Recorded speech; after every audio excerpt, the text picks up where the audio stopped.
सबसे पहले हम बात करते हैं ओम की। अब किसी भी मंत्र की शुरुआत हमेशा ओम से की जाती है क्योंकि ये हमारे हिंदू फिलॉसफी का मोस्ट सीक्रेट सिलेबल है। ओम जो है ना, ये यूनिवर्स का फंडामेंटल साउंड है। ये यूनिटी है हमारे माइंड, बॉडी एंड सोल की, जो हमें कनेक्ट करता है डिवाइन कॉन्शियसनेस से। इसलिए किसी भी मंत्र की शुरुआत बिना ओम से नहीं की जाती। फिर आते हैं हम भूर भुवः स्वः। भूर यानी कि फिजिकल प्लेन, ये मटेरियल वर्ल्ड जहां हम एग्जिस्ट करते हैं। भुवः यानी कि एटमॉस्फेरिक प्लेन, ये जो कनेक्शन है हमारी धरती का यूनिवर्स से, जिसको हम मेंटल प्लेन भी कहते हैं।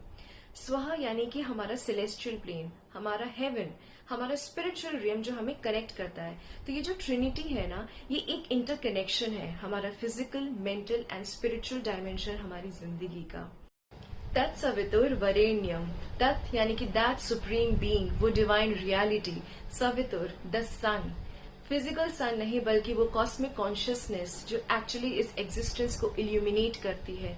क्योंकि अगर सन ही नहीं है तो इस धरती पे जीवन भी एग्जिस्ट नहीं कर सकता। वरेण्यम यानी कि most worthy of worship, best among all. तो ये जो फ्रेज है ये एक्चुअली एक्नॉलेज कर रहा है सूर्य को कि सूर्य बेस्ट सोर्स है हमारे एनर्जी का, हमारी कॉन्शियसनेस का, स्पिरिचुअल एनलाइटनमेंट का, और जिनकी हमें हमेशा पूजा करनी चाहिए, उनका आदर करना चाहिए।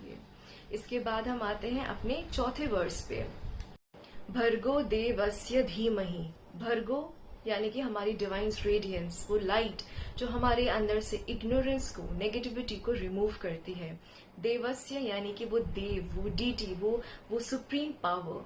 धीमहि, धीमहि यानी कि जिसकी हम पूजा करते हैं, जिस पे हम मेडिटेट करते हैं।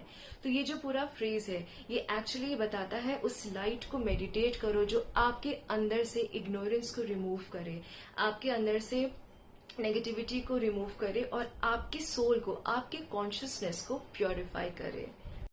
धियो यो नः प्रचोदयात्। धियो यानी कि हमारी बुद्धि, हमारा इंटेलिजेंस, हमारा इंटेलेक्ट, हमारी अंडरस्टैंडिंग। यो यानी कि वो जिसको हम डिवाइन लाइट से रेफर कर रहे हैं। न यानी कि हमारा, हम। प्रचोदयात यानी कि गाइड करना, हमें सही राह पे दिखाना, हमें इंस्पायर करना। तो इस लास्ट फ्रेज में हम ऊपर वाले से हम्बल प्रेयर कर रहे हैं उस डिवाइन कॉन्शियसनेस से, जिसमें हम कह रहे हैं कि हे भगवान, आप हमें गाइड करिए, हमें इंस्पायर करिए कि हम अपने इंटेलेक्ट को सही राह पे यूज कर सके, विजडम गेन करने में यूज कर सके, और स्पिरिचुअल एनलाइटनमेंट को पाने के लिए हम इसे यूज कर सकें।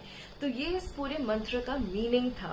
नीचे कैप्शन में मैंने मेंशन किया है कि इसके क्या स्पिरिचुअल एंड प्रैक्टिकल बेनिफिट्स होते हैं, तो उसके लिए आप जाके नीचे कैप्शन में चेकआउट